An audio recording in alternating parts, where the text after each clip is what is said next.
नमस्कार दोस्तों, आज हम सुनेंगे माता लक्ष्मी की एक सुंदर कहानी।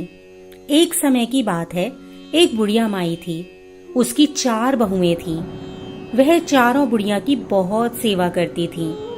सबसे छोटी बहू लक्ष्मी माता की बहुत बड़ी भक्त थी।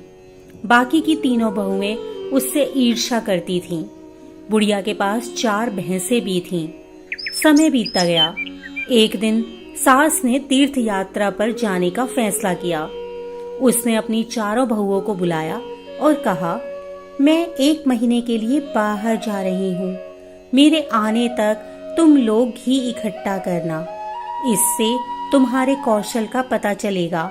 जो सबसे अधिक घी बनाएगा वह सबसे चतुर और होशियार माना जाएगा। बुढ़िया ने चारों को एक एक भैंस दे दी और वहां से चली गई। चारों भैंस सब ने अपने अपने कमरे के बाहर बांध ली और काम पर लग गईं। तीनों ने सोचा कि सबसे छोटी वाली को कुछ आता जाता तो है नहीं, बस पूजा करती रहती है। हम तीनों ही विजेता होंगे। तीनों यह सोचकर बहुत खुश हो गईं।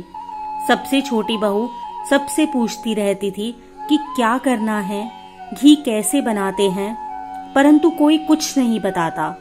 तो वह अपने हिस्से का दूध पीपल के पेड़ पर जाकर चढ़ा आई। धीरे धीरे समय बीतता गया। तीनों बहुओं का डिब्बा घी से भर गया। 1 महीना पूरा होने वाला था। सबसे छोटी बहू रोती हुई लक्ष्मी माता के पास पहुंची और कहती है, माँ, मुझे तो घी बनाना ही नहीं आता। मैं क्या करूं? मेरी मदद कीजिए। तभी वहां लक्ष्मी माँ प्रकट होती हैं और कहती हैं, पुत्री, तू चिंता मत कर, मैं हूं ना।